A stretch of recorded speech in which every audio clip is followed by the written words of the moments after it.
What is up, freaks? Welcome back to Tales from the Crypt. It's your boy Marty Bent here on a Wednesday for this week's edition of Rabbit Hole Recap with Matt Odell and a very special guest who brought a very special drink with him, Bitcoin Sign Guy, who's supplying the clarified milk punch tonight.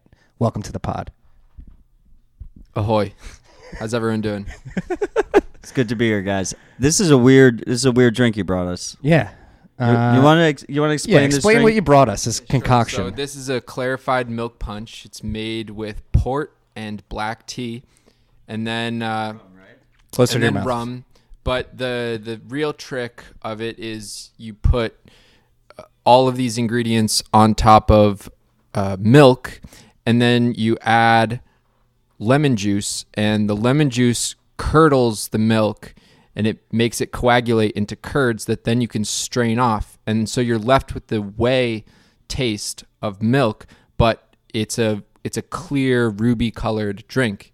And so it has a creaminess to it, but it's perfectly clear and there's no lactose or something like that. Is this a traditional holiday drink? Is that what you made I think, yeah, it's a traditional European holiday beverage. So I figured. I hope it's not strong because it doesn't taste like alcohol at all. It's very strong. Well, here we go.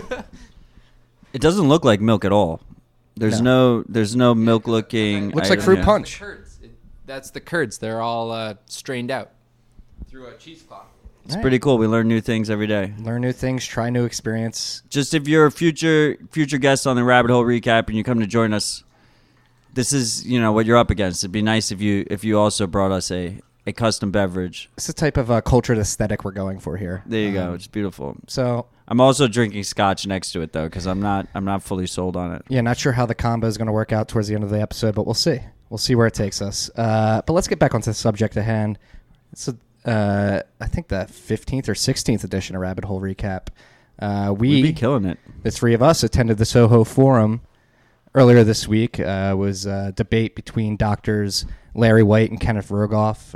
Larry White is a free banking evangelist, and Ken Rogoff, I guess most of the listeners of this podcast would call him a statist. That is State evangelist. Yeah, state evangelist, yes. But it was an interesting debate, and I really liked the forum and the way it went going in. I was telling you guys earlier, I was totally down on Rogoff, obviously, because he wants to institute NERP and stuff. But after he explained, he wants to ban cash. Wants to ban cash and stuff like that. But he did make some compelling arguments. Not that I agree with them, but they were compelling. I could see to some people. What did you guys think? I mean, I think his, I guess his arguments are decent enough, but cryptocurrencies make them irrelevant. Yeah, because they just, I think the cat's out of the bag. They can't stop us. Ideally, they would like everyone to fall in line and use a digital money that's easily trackable, that's, censorable. But I think also that central bank digital currencies are the most direct way for central banks to apply negative interest rates. So they could apply negative interest rates across all held money in the money supply, not just deposits at the Federal Reserve. So the sort of mechanism that he advocates here is, in case people don't know, is that when you have cash in an economy and the central bank tries to impose negative rates, people will just withdraw and flee to cash, and that dampens the efficacy of the negative interest rate. And so, of course, I think that this is a lever of power that central banks shouldn't have, even if it is, as he states, and I somewhat agree, that it is probably the most elegant form of monetary policy. I would prefer it, or I would probably predict that its efficacy would be better than, say, quantitative easing. But I still think that constitutionally it would constitute a taking and would, have other issues thereof. I mean, the bigger issue is that, Bitcoin exists. So they have to compete. The whole time he was up there making his argument, I was like, this guy is the best Bitcoin promoter there is. You have people out there saying, it's desirable to ban all large cash bills, to move to a completely digital system so you can easily implement NERP and basically take your money, take your wealth. That is is there any better Bitcoin advertisement than that? Like, that's the best thing you could hear. Yeah, no, and I completely agree with you guys. And to give the other half of the debate, Dr. White's perspective from the free banking perspective, you freaks will actually learn a lot more about this next week when I post the episode with Matthew Mazinksius from the Crypto Voices podcast. We went over this thoroughly. But Dr. White would argue that we should have a free banking system in which private banks compete with each other and are able to create their own notes that are backed by potentially Bitcoin reserves in the future, and they can compete on their own merits in the market, and people can choose which money they want to use and which bank they want to trust. And there was actually, I learned from Matthew, in Canada between, I believe it was like 1816 and 1920, that 60-year period, they had a true free banking system, and they were actually affected more heavily than the U.S. was during the Great Depression. But with that being said, none of their banks failed, which was very interesting to me. I did not know that.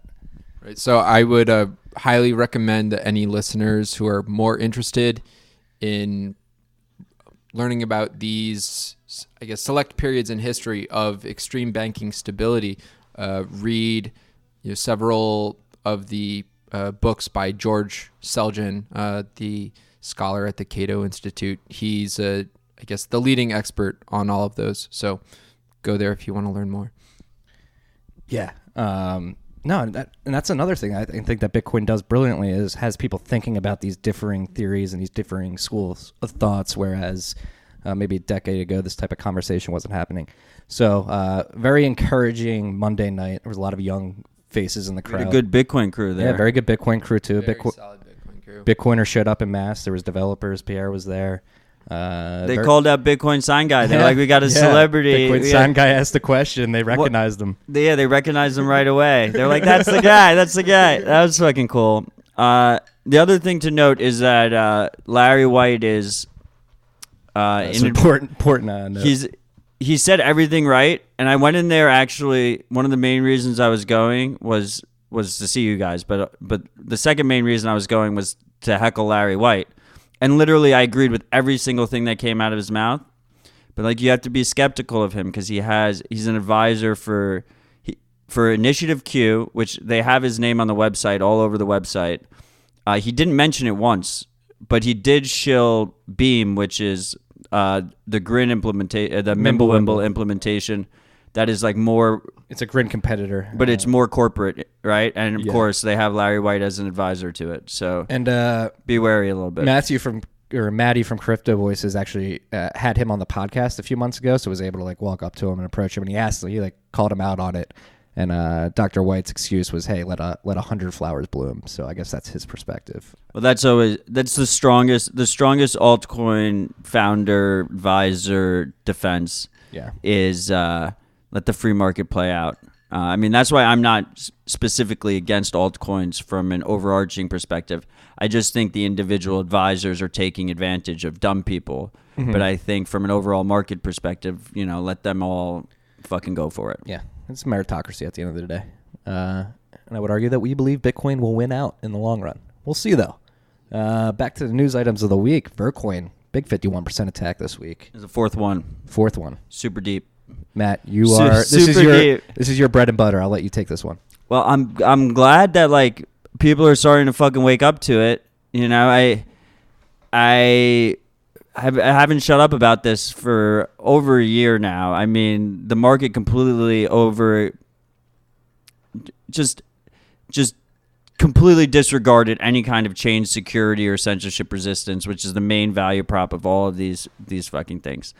And I think the hash war, the so-called hash war with Bitcoin Cash also, brought it to light a lot. Bitcoin Cash ABC ended up having to institute centralized checkpointing system, which is, you're just throwing the baby out with the bathwater. You're not really solving anything. So with Vertcoin, they're a famous ASIC resistant coin. ASIC resistance is futile. You can't trustlessly put in ASIC resistance because eventually someone will make a specific chip that outperforms a general purpose chip. That's how things are. That's the natural order of the world. Mm-hmm. You can make something purpose built that will outperform something general purpose. So the only way to do it is to manually constantly fork out ASICs, and that introduces centralization risk. That's what Monero's been doing. And Vertcoin, because they're such a shit coin, they were like really slow about doing that. So supposedly people think that some ASICs were made, and because most ASIC manufacturers would never make a Vertcoin ASIC because they're afraid it's going to get forked out. They don't have true competition there with ASICs. It was like super trivial for them to get 51% attacked, and basically money gets stolen from exchanges in that case. So any exchange that has has weak chains connected to it and no KYC, because that's important, can get exploited from these kind of. So our boy at Storms on Twitter actually tweeted out this scenario, which is create an Anon account on insert Anon exchange here or exchange without KYC here, send all coins, market by Bitcoin, withdraw Bitcoin, 51% deep reorg whatever altcoin you originally sent, and you basically get your money back and the Bitcoin for free. The big one you would attack in the day would have been Shapeshift, but now they have KYC. So now it's basically Binance. Binance gets around it a little bit because they have pretty stringent limits if you have a non-verified account. I think it's like 2 Bitcoin you can withdraw per day. Mm-hmm. So like if you're trying to do a sizable attack, like that's going to end up being pretty expensive. If you did it to someone like Coinbase, they literally have your address. Well, right? Like your home address. They could just go to your house and be like, dude, you just stole a bunch of money from me. Well, this brings up an interesting point about Bitcoin attack vectors, and a lot of people allude to the possibility of a future state attack on Bitcoin in particular. But what we're finding with these types of scenarios is it might be an easier attack vector for the state to go after these exchanges via these reorg attacks, basically bankrupt the exchanges and disrupt the on and off ramps if they wanted an easier way to attack Bitcoin instead of attacking it directly. I mean, Look, I think the exchange that probably right now has the most ire of the U.S. federal government is BitMEX. Mm-hmm. And BitMEX solves it quite elegantly. They only allow Bitcoin deposits and withdrawals, and they only process them once a day for withdrawals. Mm-hmm. So they have a very simple process. It's only dependent on the most secure chain, and that attack vector is very limited to them. It's more like these shitcoin bucket shops that would be vulnerable to that type of attack. It's a little chilly this time of year in New York. Should we take a field trip to the Seychelles? I think we should. I don't have a case to bring, but I'd definitely go. You have no case. You have no business in the Seychelles. Where is the Seychelles? It's like the eastern coast of Africa, right? East coast of Africa. It's also near where if you play Metal Gear Solid 5, the Snake's base, the Diamond Dogs, they're off the coast of the Seychelles. That's probably where Arthur got it from. Yeah, absolute closest thing to Ancapistan right now. We're gonna get yelled at for levels. Make sure you're bringing the mic close to your face. But this is true. Another. You had so many audio files who listen to your show. Yeah. Very sensitive subject on this podcast in particular. Bitcoiners are maximalists in all different sorts of hobbies and shapes and sizes. This is true. Staying on the Vertcoin story to get back on topic, Zuku ruffled a lot of feathers today, saying this is a serious problem. Nakamoto consensus is failing. POW is dead. Vertcoin is currently being 51% attacked, and he's trying to conflate all of POW to Vertcoin being susceptible to an attack, which I don't agree with. And there's an argument to be made that even though Vertcoin got 51% attack, Nakamoto consensus did not fail. Yeah, I'm a little bit. I mean, first of all, Nakamoto consensus is working exactly like designed. Exactly. I'm a little torn because I've been screaming from the rooftops that people aren't taking security seriously, and because of Vertcoin, Zuku's finally seems to be taking it seriously. So I'm happy about that. Of course, the human condition is the second you take something seriously, you go to the full fucking extreme and just say nothing is secure. These are false equivalencies. It's infinitely more difficult to attack Bitcoin than it is to attack Vertcoin. It is even infinitely more difficult to attack Zcash than it is to attack Vertcoin. And the difference between Zcash and Bitcoin is also infinite. So there's like there's a lot of fucking nuance here. And putting my conspiracy hat on for a second here, Zuku is the leader of Zcash, a project which is pretty contingent on its founder reward or dev reward that's baked into founder reward. Founder reward baked into its block reward. There's a lot of speculation that they would like to increase or expand or extend that founder's reward further into the future than was previously accounted for.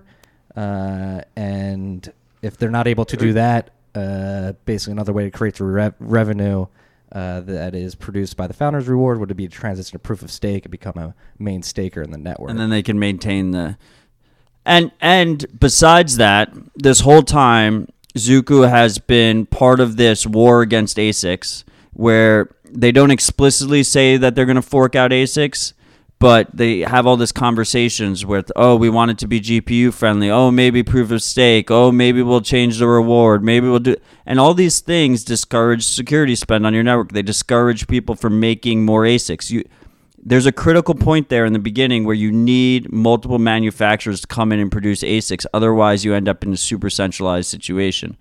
And I just think he's been very hypocritical in that regard because he hasn't taken it seriously with Zcash, and then all of a sudden, some shitcoin, Vercoin gets attacked that has basically no action, no activity on it, and now he's like, it's just like completely dead. So it does kind of feel like a POS shill.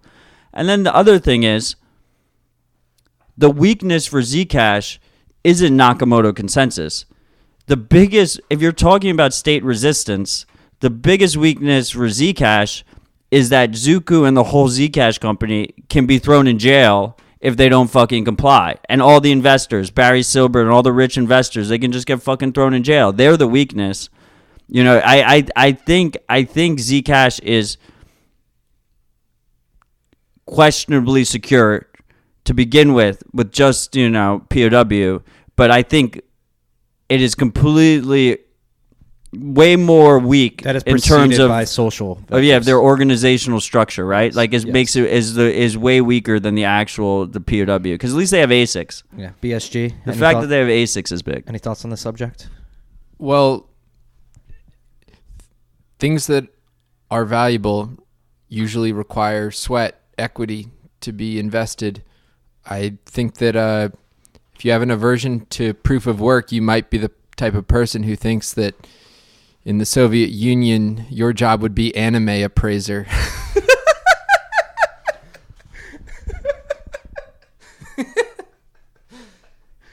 I fucking love you. Cheers.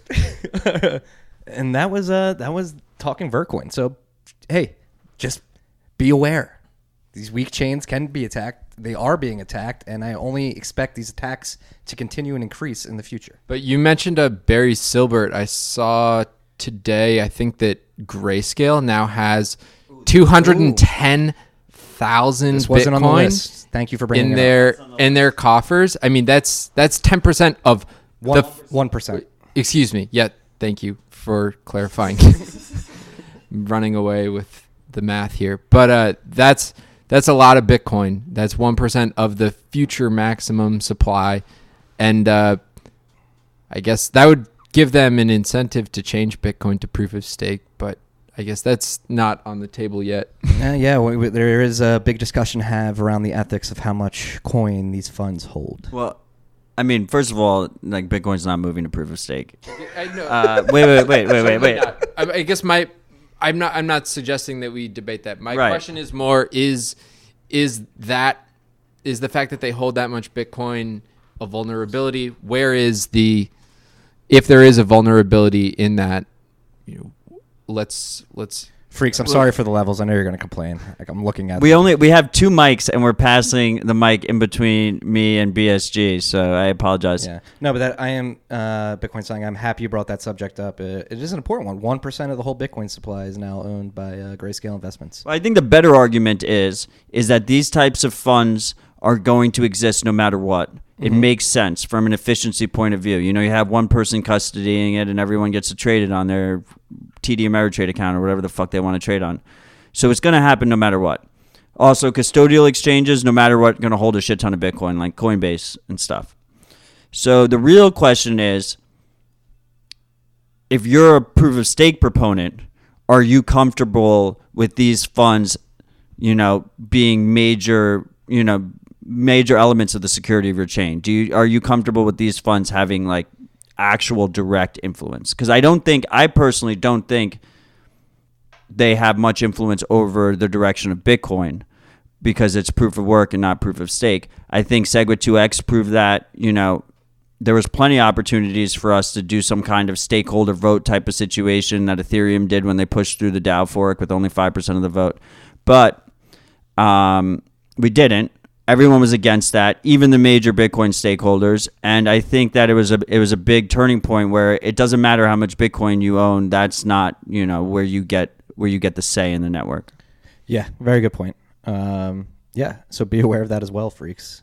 Very interesting news. That's also good news, I think. I would say that GBTC owning, 1% of the supply is probably good news, because it's the only exchange-traded thing for Americans, really, except for the ETN, which is like kind of around the side. It's not legit as much.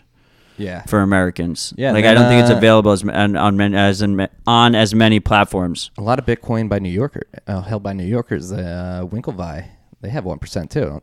Wasn't that their goal back in the day, to get to 1% of all Bitcoin? Could have been. I think their goal is just to dunk on Zuck. So whatever amount of Bitcoin they need to hold to get to that level, I hope they make it. You got this, Winklevi. Actually, yeah, Facebook's fucked, man. Have you been reading what's going on there? Fuck Facebook. We're not gonna dive too much into that subject. Delete Facebook. I just wanted to say. I know we're a little bit hypocritical with Twitter, but when you use Twitter, you should use a NIM and not show your name and shit. And also, I know we're hypocritical about that as well, but not Bitcoin Sign Guy. So he's got that going for us. And as far as we're concerned, we're doing it for you guys. Yeah. Taking one for the team. Next subject, we're going to go from Bitcoin and crypto specific to macro. We've talked about this before in the past. I've talked about this in Marty's Bent many times in the past, but the growing trend of countries looking to denominate their oil's future contracts in their native currencies. We've talked about China and Russia creating energy deals between each other with oil contracts based in yuan and rubles. It seems that the Eurozone, the ECB or the Euro Council, whoever makes these decisions for them, is looking to do the same. They would like to have oil contracts based in the euro too. Arbed Out was tweeting about this today. So this is just like a growing trend that I think is a huge macro development to pay attention to, especially if you're a Bitcoiner, because basically the petrodollar underpins the US dollar as the reserve currency of the world. And when you have a scenario in which the reserve currency is in question, typically throughout history, the safest commodities that just so happen to double as money are apolitical. So gold, and there's an argument to be made that now Bitcoin exists and could be that vehicle as well. Yeah, well, not to change the subject, but in macro terms, Bitcoin faces probably its most important test coming up, which will be when the economy, as it's currently, cooking along, eventually takes a correction.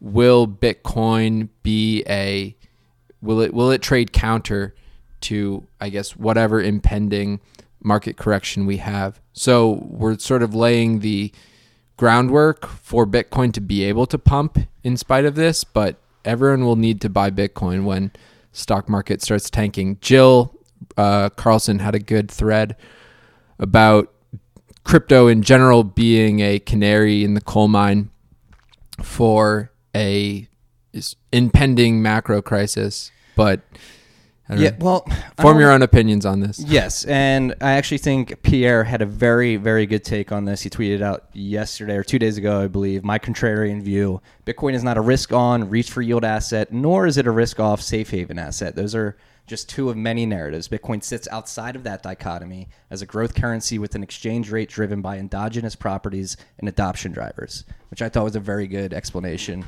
I mean, we have our own cycle. Bitcoin has its own cycle. Mm-hmm. I think that, so it depends on when these macro events hit Bitcoin in its own cycle, right? Like if we're overextended and we're in a bull market and all the shitcoin, and EOS is trading at $18, and Multicoin's giving out a bullish thesis that they're pretending that didn't exist now. Are they really? Yeah, they were short the whole time, and they made bank. If you're in a bull cycle and you're overextended, like the price will probably come down and come down harder than usual, and if you're in a bear cycle and sellers are exhausted, then maybe Bitcoin doesn't get affected as much in these kind of risk off scenarios. I mean, I would be hesitant to, you mentioned the Jill Carson thread, and I would be Carlson. Yeah, I would be hesitant to say that we're a canary in the coal mine. I mean, I think Bitcoin had a blow off top that it's had, the last 3 times, and that's what happens. I'm not sure if the macro situation had that much of an effect this time around. I'm simply saying that Bitcoin's reputation will be determined in the next macro cycle, where people discover whether it is truly a risk on or risk off asset. And if that we can get the fundamentals to the point where Bitcoin can move counter to the macro cycle, then all the better for us. Yeah, no, it's a good sort of shining beacon in the future to aim towards, and this was something actually a good point to bring up. I say this a lot on the podcast and in the newsletter, is that my biggest gripe with the space in particular is the collective impatience. Everybody wants everything out of the box.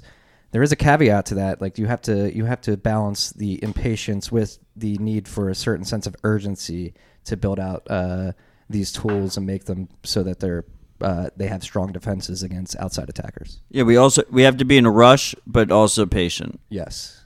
Yeah. Right. Right. Which is yeah, a lot of you freaks might yell at me for saying, like, what the fuck, Marty? You've been telling us to be patient the whole time. But there is some nuance where, yes, there is a certain amount of urgency that you should be thinking about as well. Agreed. Yeah. You want to be preemptive. You want to be thinking through, like, all the different scenarios. I remember a couple months ago, now we're talking about if someone can rent hash rate on NiceHash for like $800 and 51% attack your shitcoin.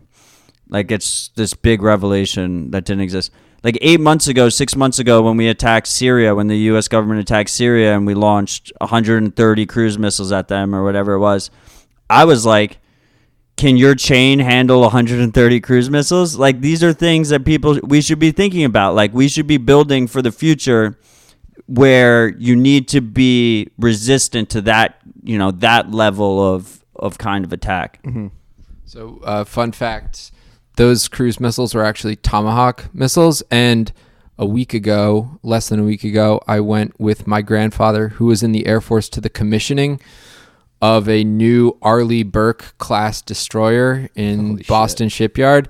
And I saw those Tomahawk missile cells. So, I can say that I've seen them recently, and they're all ready to go. And the struggle is real. They exist. No, as they say. It's crazy, man. I'm glad you're assessing our threat model for us. No, we appreciate that. And a lot of people are like, oh, you guys are fucking crazy paranoid, but this is the type of mentality that you have to have, and as a Bitcoiner, you should have. If you actually care about so-called open finance and censorship resistant networks, state resistant networks, like, this is what you have to talk about. Like, you can't have a decentralized financial global network and allow one country to be able to easily take it down. Mm-hmm.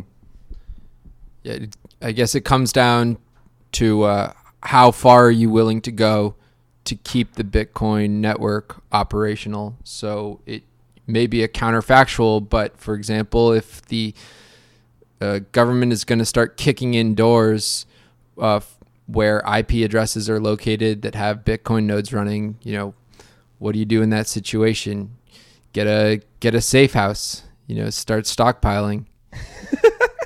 Also, yeah, never have your whole your whole stash of bug out stuff at your primary residence. Go listen to Jameson Lopp. Get a secondary location that you can retreat to. You'll always be taken by surprise the first time. Go make a standoff, like a Bundy standoff on your Bitcoin node elsewhere. Don't do it at your primary residence. You're incredible. I'm glad we had you here. Well, staying on this sort of type macro topic, what's going on in Paris? I said this earlier this week. Like Paris, obviously the Paris riots, the Yellow Vest movement, the Yellow Jacket movement, whatever you want to refer to it as. It seems as though Macron's presidency is not going as well as planned for him. They have precipitously raised taxes, and it seems like the middle class is revolting. We actually found a picture of one of those Yellow Vest rememing Bitcoin sign guys meme, buy Bitcoin, in the middle of the protest. There's only one thing I have to say to those protesters, and that's let them drive electric.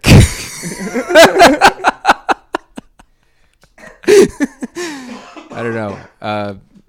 Whether Macron is a latter-day Marie Antoinette, TBD, but I certainly would love to meet the guy who wrote buy Bitcoin on his yellow vest. So how does it feel to see your meme spreading? It feels good, man. It feels like I wasn't alone doing it. I don't know. I would encourage more people, if you're at a pivotal moment in history, just consider. Well, let's talk about this. So I brought this up earlier. I'm not trying to directly analogize this to the Arab Spring, but it has a very similar feel where it seems like a group of people in a particular section of the world are very unhappy with their government and the people leading them. I think the straw that broke the camel's back this time around was a price rise in the gasoline taxes in particular, which forced the truck drivers to protest and sort of tumbled from there. And the Arab Spring, some people would argue, I mean, it's the last snowflake to fall in an avalanche, but that was commodity prices rising there as well in the form of wheat. Obviously, there's going to be two different outcomes to these movements, but it's very similar, like fever, and it seems to be spreading in Europe in particular. I've heard stuff in Italy and Greece as well happening. So it's just an interesting, tumultuous period of history right now. Well, I guess the theme, and the people that write for The Economist like to, hold it with a gloved hand at a distance and say, oh, it's populism, and they talk about it like it's some virus. But I would say overall it's a realization that there won't be a one-size-fits-all globalist formula for how societies should be run. And I guess right now this is manifesting in the breakdown of the European project. Can I add something? No. Yes, of course you can. I mean, so I would say there's two things I have to say. First of all, the French are very good about rioting. So, let's not, we'll see how this unfolds. Somebody hit a long knife in a baguette. I didn't, but that was passed down from generation to generation. But one sec. Anyway, my point is that it's good to see that they're rioting. I wish Americans were more apt to do that when we're not trying to incite a riot on Rabbit Hole Recap here, people. And then the second thing is that was an interesting I think the editorial we were reading where they were talking about Macron is childless. And how many leaders in Europe are childless, and they don't childless, not childish. No, not childish. He doesn't have children. Yes, childless. He has not. Yeah, lacks no children. Isn't he married to a 70-year-old? He's married to his teacher. Yeah. And I think Merkel doesn't have kids. None of them. Right. May doesn't have kids in Great Britain. Mm-hmm. Theresa May doesn't have kids, and they went through a bunch of the Jean-Claude Juncker. Mm-hmm. Jean-Claude Juncker, the head of the European Council. I think he's bare branches as well. So yeah, in case you didn't know, Bitcoin is pro-natalist.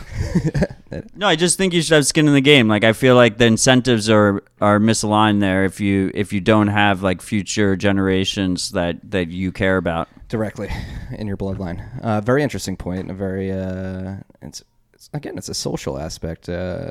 Humans are weird, and we have very weird tendencies, and we should be very hyper cognizant and hyper alert of how we organize ourselves and the amount of control of our individuality that we give over to the state. And just that I think it's pretty cool that like now we have the option to opt out non-violently. If you don't trust your government with your money, with your wealth, you can buy Bitcoin and hold Bitcoin now. Yeah, great tweet by Pierre. I think he most recently pointed it out that we have hash wars now, whereas we had trench warfare 100 years ago. So steady improvement. I mean, but I would argue that the future hash wars are going to involve guns and missiles and destroyers and all that stuff. Well, hopefully we get to a point where it's decentralized enough where the cost of attack is so much, or not even that it's so much, that it would be a Pyrrhic victory at some point. You don't think nations will go after go to war over shitcoins? I don't know.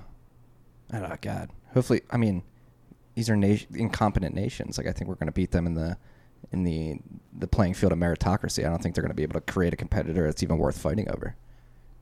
I think the real thing is the game theory between nations, the prisoner's dilemma of, nations that aren't the U.S. that have lesser stake in the monetary status quo would be incentivized to, harbor Bitcoin nodes and miners in their country instead of,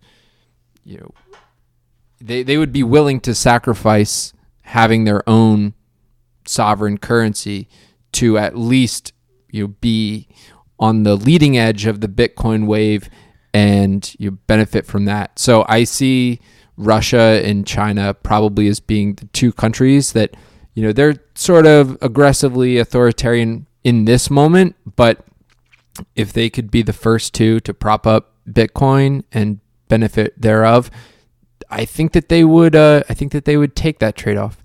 Yeah, we actually had Carpe Noctem give us an update on, I mean, you can go to CoinDance and check this, but he brought it to our attention. The local Bitcoin's volume in Venezuela is on the rise again. I think it hit its highest volume day last week. Yeah, and a lot of those people are corrupt government individuals. That's true. I mean, and the other thing is let's look at something like, people love comparing cryptocurrency to the internet, right?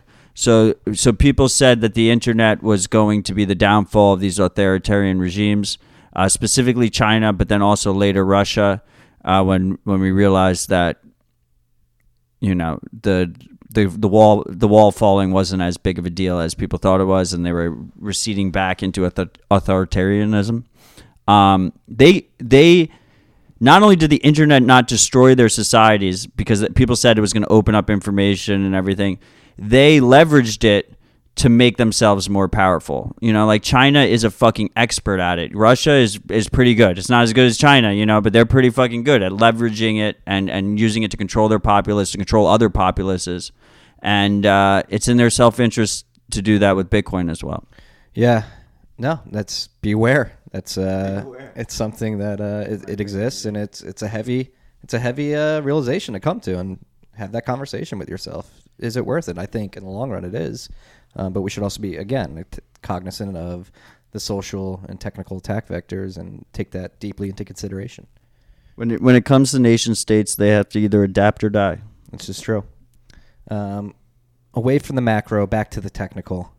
Pierre, we've been talking about pretty frequently throughout this podcast, is builder too. He's a very good commentator, and he's building shit. He built basically a node package, would you say? It's pretty cool. Yeah, explain it. You've been playing around with it. I have not yet. I don't have a Windows computer. So so we've been talking about the at-home nodes, the Casa node and the Nodl.it, where it's just a plug-and-play node that you plug into your router. Pierre's idea is, let's make it as simple as possible for you to use your own computer to run both a Bitcoin full node and a Lightning node. And he created this one-click launcher that we'll link to in the show notes. And I played with it this weekend because I wanted to test it out. So if you guys have any issues or whatever when you try and use it, you can ask me for help. If I can't help you, Pierre's happy to help as well, which is also really fucking cool, and props to him for that. So basically it installs a Bitcoin node for you, full node. It installs LND, so you have a Lightning node. And then from that point, I installed Zap, which is Jack Mallers' Litecoin. Jack Mallers' Lightning wallet, and fucking slick. This wallet was like super, super fucking slick. And I opened a couple channels with that, and then I connected it to Joule, which is that internet that browser extension we talked about. And then I went to Satoshi's Place, and I was able to successfully pay with my own Lightning node. Thanks for pumping the pod. All through that, and it is very close. We're closer than people realize. It is still, most people might have one or two troubleshooting issues. We'll help you work through that. But the vision is there. Once you have that all set up, which Pierre made as easy as possible right now, and it's going to only get easier as he refines it and as, we troubleshoot things. Once you have that set up, it's just 2 clicks. I went to Satoshi's Place. When it gave up my charge, you click the QR code, and the extension automatically reads it. It just pops up, and then you press OK, put in your password, and you're good to go. What did you draw though on Satoshi's Place? Oh, I pumped the pod. I put a TFT. This is why I had I forget what the term is, but I said Litecoin instead of Lightning. Freudian slip. Was Freudian slip, because I did 2 things when I went onto Satoshi's Place. They had Charlie Lee's that meme of Charlie Lee where he's like the Litecoin Star Wars guy or whatever. I don't know, like the Magic Internet Friends. Yeah. So I X'd that out, and then I wrote TFTC.io on top. That was my contribution. You Bitcoin terrorist. And it was pretty cool. It was the future. I felt like I was in the future, Yeah. No. Like you said, 2 clicks. And like I said, after attending the BitDevs meetup, you were not at the meetup when he demoed. No, right? I miss us playing tennis. Yeah, it was like magical. We won the match. And like it was you important. said, we're very close. Yes, it's not perfect yet, but the vision is there, and it's just refining and iterating on the vision. I had it under my fingertips. Like, I literally did it, right? And I didn't have to trust anyone. That's so fucking cool. I think, it's fucking dope. Joule's really cool. Yeah, we all need ways to automate our podcast feuds. It's actually going into Anchor. The hosting are very generous and I would say forward-thinking podcast hosting service. Going in tomorrow to talk Bitcoin with them. We'll see how it goes. So definitely check out Pierre's node launcher. Test it out. Hook it up to Joule. Hook it up to Zap. Hook it up to whatever you can. Yeah, we're gonna put the guide. We'll put the guide in the show notes. You have any issues, let us know. It's on Mac, Windows, Linux. I've done it on both Linux and Windows, so I can help you out with that. I didn't know it was on Mac. I would have tried it out if I knew it was on Mac. Yeah, I intentionally booted up an old Windows box just to do the whole thing on Windows, so I could walk people through it if I need to. And I just wanted to say thanks to all these people that made this happen: Jack Mallers, Willowburn, Pierre. Lightning Koala for Satoshi's Place. You guys are the real MVPs. That's pretty fucking badass. Shout out to the true MVPs out there. We're always thinking of you. Matt, give us a Wasabi UX update. What's going on? It's cool. They made it nicer. We have a Telegram chat where we all reduce the anonymity set by talking about it together, and we have been working through the UX, and the UX is much more user friendly. I think this is the type of wallet that, don't be scared, guys. It is, I want us all to have a Lightning node on our computers and a Bitcoin full node, but that previous segment might be a little bit more intensive for some of you guys. Wasabi's not. You literally just install it. There's no syncing. You put a little bit amount of Bitcoin in there. You have to put in at least 0.1, and it makes it more private for you. It helps hide blockchain analytics. You can't it makes it much more difficult to connect your transactions, and you pay them a very small fee, and it's set up in a trustless way. So even if they're compromised, they can't take your privacy.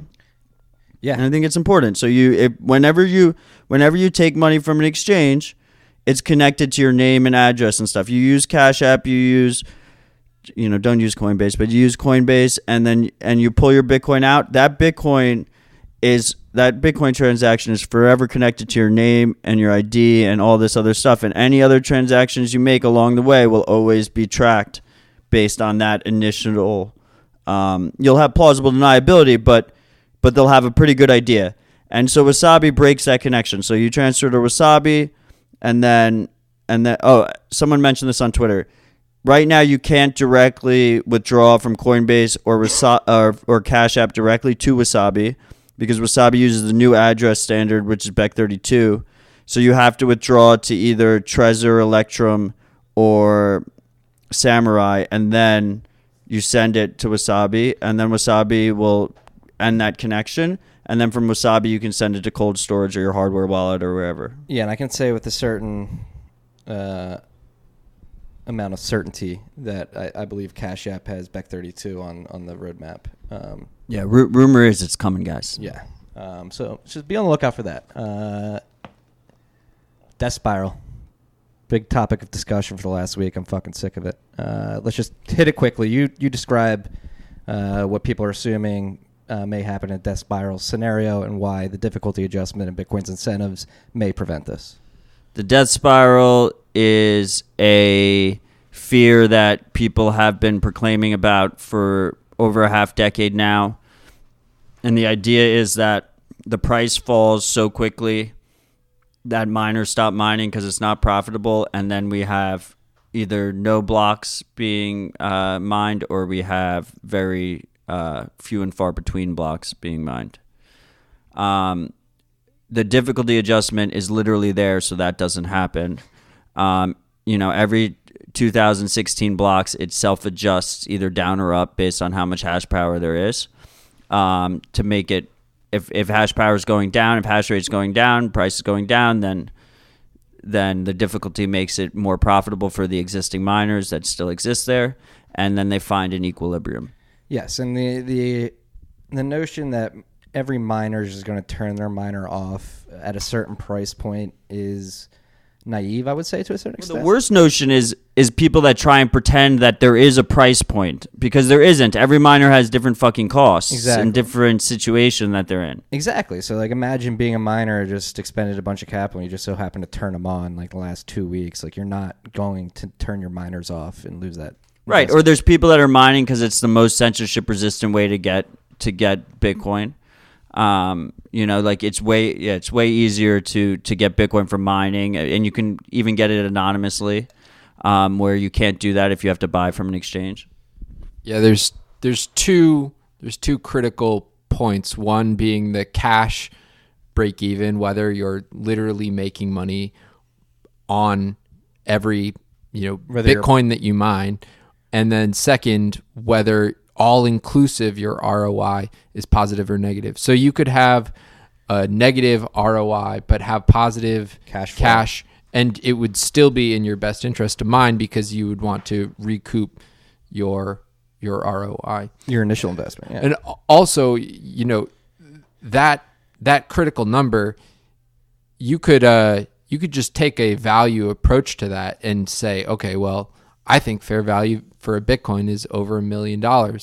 And if you've, budgeted for that ahead of time, who's to say that you're mining unprofitably? Those are some fun books. I like to value Bitcoin at $1 million. That's what I use for my own personal holdings. You bear. There's a couple other things. Oh, I had another thing to add. Yes. And then these miners, they have instruments through which they can hedge. Right, we have the shorts. They could hedge their investments in the financial markets. So the people on the other side say they use the secondary markets as an argument for why the game theory is broken, and they say, the miner doesn't care about destroying the network because he can short it at the same time. But then they completely disregard the use of shorts to hedge price risk, which, smart miners will be doing. Mm-hmm. And it's really great that we have a more mature ecosystem in that regard. You could actually use regulated shorts now. You don't have to just use BitMEX or OK Casino. And then the other thing is miners only get paid after 100 blocks. It takes 100 blocks for their Coinbase reward to mature. So they're incentivized to continue the system. They have locked up return that's also locked up to get to the next difficulty adjustment. You also have in a worst case scenario, you have two things happen. You have fees will build up because blocks are slow. So either people trying to dump because they think Bitcoin's in a death spiral will be using really high fees to send to exchanges. But you'll also have that in combination with probably rich Bitcoiners sending high fee transactions almost as a bribe to get miners to get us to the next difficulty adjustment. And then in some kind of worst case scenario, even worse than that, we could fork and change the difficulty down if we absolutely had to. And that is not an ideal situation, and we will probably never have to do that. But it's important to say that because every single person complaining about the current state of affairs is advocating for a fork to change it. So no matter what, like, your solution is going to require a fork. So in the worst case scenario, we can actually do that and we can change the difficulty adjustment. It's not an issue. Yeah. And all these arguments neglect the historical precedent that is there were miners for 2 years when Bitcoin had no value, and there have historically been sort of ideological miners like Slush, for example, that have seen themselves as arbiters of the network and will provide this hash rate at a loss. I think the market price for Bitcoin on exchanges is simply a thermometer of what people think Bitcoin is worth. Just because the price on the exchange says $2 in some kind of freak incident doesn't mean that people worldwide are valuing Bitcoin as such. And it'll be a short blip if that kind of, because this is the situation they're talking about is like a 95% drop, within 10 minutes, and just like absolute chaos, fucking chaos. Yeah. And then they don't think about cruise missiles and shit. So like, why is all of a sudden now we're thinking, death spiral's not going to happen? Yeah. So that's what we got on the death spiral. But staying on mining in particular, CoinShares put out some Bitcoin mining research recently. Bitcoin Sign Guy was alluding to it with the different types of costs that these operations have. That was one piece, and then they did another piece on breaking down the energy consumption, the types of energy that Bitcoin miners are using. I will caveat this with I don't know how much I agree with the final numbers they came to. I think they're. I love the numbers. The numbers are fantastic. Huge support of the numbers. Are something like 77% of energy used to mine Bitcoin is renewable energy. It's probably renewable energy. It's probably, yes, but there are some people that are questioning the methods of the study. But you have some. But even if points.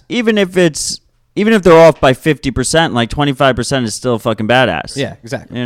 And everyone knows that excess renewable is the cheapest electricity. So it makes sense that they're going to be crowded around these types of situations. Here's Bitcoin Sign Guy. Oh.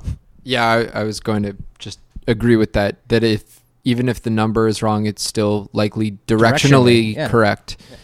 Yeah. Right, that's huge. Yeah, that's what I meant to say. It's directionally correct, I would assume. I've been interested in the company Upstream Data lately. Good episode on Stefan. SG Garber, is that Stefan? Steve Barber. Barber. That's what it is. Yeah. He's making a miner skid that is inside a shipping container that can be sent wherever natural gas is being drilled. And right now, they're just venting this methane into the atmosphere, which is not good. And so I believe the skid has an engine that burns the methane, generate the electricity on the spot, and then mines it back. So I don't know. I think oil and gas companies will be crucial players in Bitcoin infrastructure in the future, much as aluminum refining companies are helpful now to.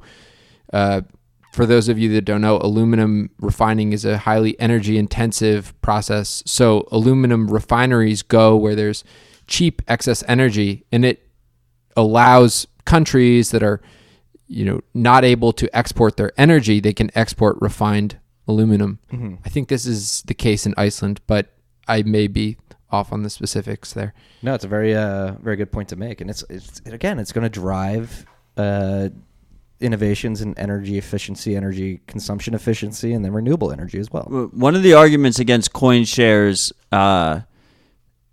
research paper was that Bitcoin miners are 24/7. So when the excess electricity from the renewables isn't running, That's bullshit. They They're not use all coal. 24/7. They're not. But one of the reasons I bring this up is because upstream data is. There's two important things about upstream data, which BSG just mentioned, is that it uses excess methane. And that methane is worse for the environment if it's not burned. And a lot of regulations mandate that they burn it for waste. They don't even mine Bitcoin with it. They just burn it for waste. And then the second thing is those skids don't mine unless that excess methane exists. The second it stops venting, they stop mining. They're going on and off with cheap electricity. They want, as right now mining hardware life cycle isn't that long because there's huge improvements all the time. So you're trying to like maximize as much money out of this piece of computer as possible before it goes obsolete. But as this plateaus, the main cost is going to be electricity, and they're going to want to maximize cheap electricity as much as possible, and they're going to be turning it off and on. Yeah, I'd go as far as to say that you could focus, if you're an equities investor, you could focus on companies like Exxon Mobil, Shell, Baker Hughes, Schlumberger, as these would be the presumptive purchasers of these skids in the future. Mm-hmm. Just anywhere along the oil and gas, supply chain. These are the companies that will be implementing Bitcoin mining to cut their costs and tighten their margins. Yeah, it's a beautiful thing. The incentives of Bitcoin are beautiful. Satoshi created a beautiful incentive system. The other thing is, like, do you think like the Venezuelan government's going to turn off their fucking miners when price falls? Like, what else are they going to do with the sanctioned oil? Like, they're going to just keep mining. Yeah. But that's for the previous conversation. But I just thought about that.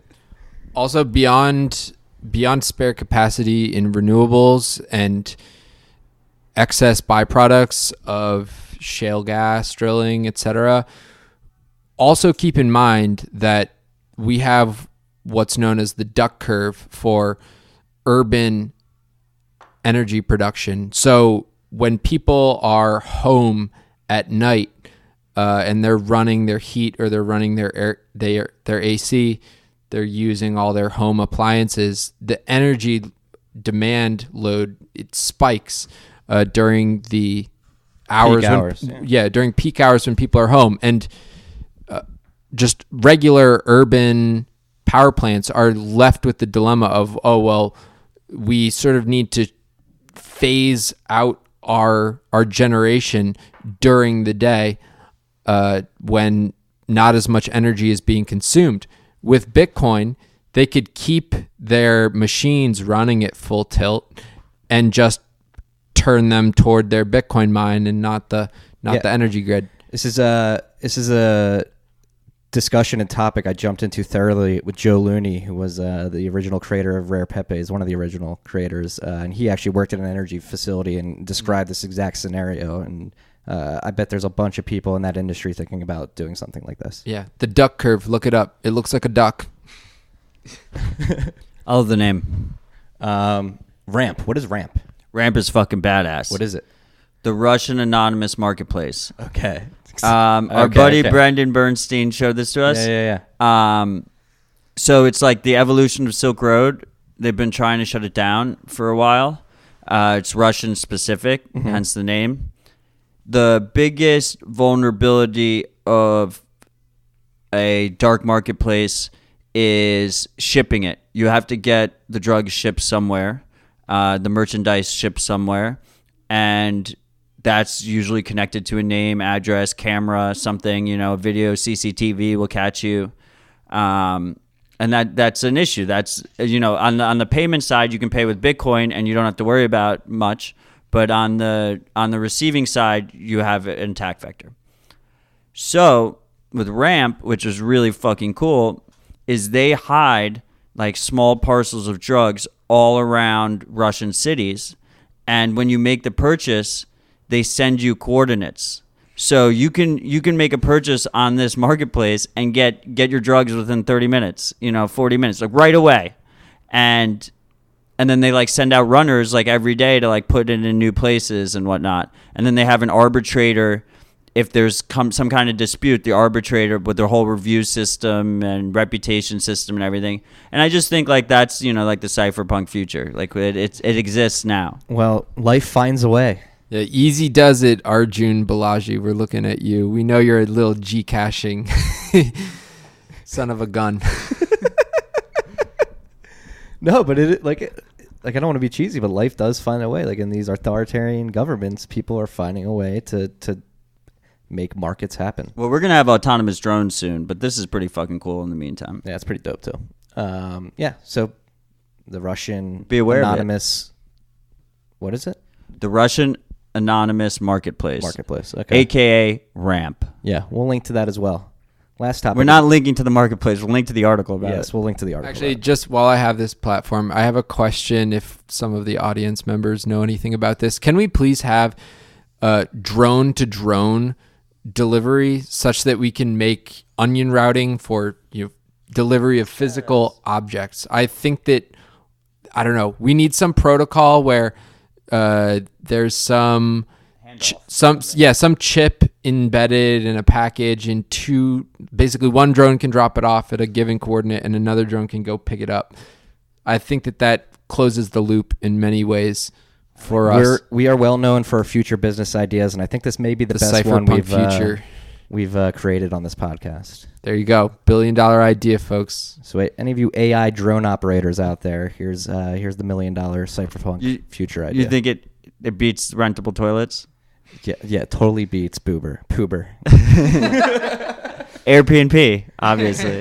Poober. Last topic. I really like that idea, by the way. That's a good idea.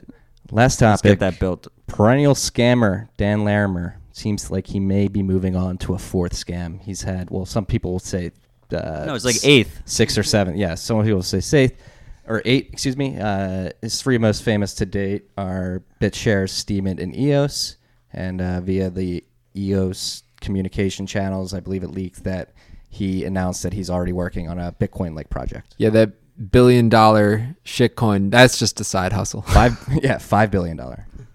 And this happened like the same day that it came out that Steemit had failed miserably. And they fired 70% of their employees. Yeah. Because it's got a centralized so there's corporation. Scammers everywhere. I tweeted it out months ago, I think in the beginning of the year, any idiot dumb enough to fall for Dan Larimer's third scam deserves to get what's coming to them. So heed my advice this time. Don't fall for his fourth scam. I just put this in here because it's fucking hilarious. Larimer's famously the person who Satoshi said, if I don't have time, if you don't get it, I don't have time for you. Yeah, I believe he said. I just butchered the quote, but the famous if you don't quote. Understand it. You don't get it. I don't have I don't have time to explain it. It was great. It was just a great, and that he said that to Larimer, and Larimer he just launches hype scam after hype scam, and then he leaves them when they're 70% done. Yeah. And then moves on to the next project. I joked around that in 30 years he's going to be 66 and he's going to be on his 25th ICO and it's going to be the most hype thing ever and people are just going to give him billions of dollars. Don't be a Larimer greater fool, freaks. Resist. Yeah, and I just want to reiterate that Multicoin posted a bullish thesis at $18 for EOS instead of $250 or something. Beware, there's scammers everywhere. And be careful who you take advice from. Always always verify. Do your own research. That's all the topics of this week, but I think we can rip off some other stuff. You guys have anything you want to talk about? Yeah, Vake had a very important topic. Boxers or briefs? Well, that's the wrong question. It's boxers, briefs, or neither. So you're a Bitcoin commando. I like that. That was BSG. We're among everybody. You may not know who we are, but we exist. I'm a boxer brief kind of guy. Nice I think it's a nice balance in between. Hey, Christmas is around the corner, freaks. I like walking around my apartment naked though too. That's a plus. I'm very liberated in my apartment as well. But freaks, it's Christmas time. Matt is a briefs guy. I always like fresh underwear when I was wearing them around Christmas time. So good gift. Just buy Bitcoin just for yourself and just hold it. Yeah, very high time preference. Let's get ourselves to 66.26 by January 1st. Otherwise, a very expensive dinner on my. Well, on we my have plate. one of the most eloquent speakers on the subject in the room. I feel like it would be a waste if we didn't get like a parting diatribe from Bitcoin Sign Guy. What's on your mind these days? How have things been since we spoke in July? Things are well. What do you think the state of Bitcoin is right now? State of Bitcoin is strong. I don't know, the bear market's when people have the headspace to do what's necessary. The bull market almost is impossible to do anything during it because you're just posturing for the ramp capital, blowing the top off. Yeah. You optimistic or? Yeah, I'm optimistic. I'm following the VanEck ETF pretty closely. I wish Jan and Gabor all the best. I think they had one of their SEC no votes depart the SEC since, and I think the SEC is getting a new person. And then they also had one commissioner changed their mind on their subject. So things are probably looking up in that regard. Yeah, and Peter McCormick at What Bitcoin Did actually just interviewed the dissenting vote from that SEC decision, whichever one that was. So if you freaks want to go check that out and get a little peek into the mind of the SEC, you can do that there. That's all I got for this week, freaks. Anything else, Matt? Bitcoin Sign Guy? Gabor's a badass. Yeah, I like his Twitter Big style. Big fan of Gabor. Shout out at Gabor. VanEck. I don't get your panties in a bunch. Don't get your boxes in a bunch over this ETF because they've been talking about this shit since 2013. Yeah. And Bitcoin doesn't live or die based off this ETF. It will pump when the ETF ultimately gets approved. But it's not something that you should really concern yourself with. You should just be excited that you have this opportunity to potentially invest in a brand new asset that doesn't have an ETF yet. That is a super rare situation, and every day that we get without an ETF is a day we get ahead of all those people who will buy after the ETF. Very good point. Thank you, freaks, for joining us this week. I don't know if we're going to have a show next week. We're still trying to decide. I'm going on a trip. Yes. I'm going on a trip. I look forward to this show every week, so you have to. Okay, we'll make it happen. We'll probably do it on Monday. Okay. Yeah, we'll do it on Monday. All right. Peace and love, freaks.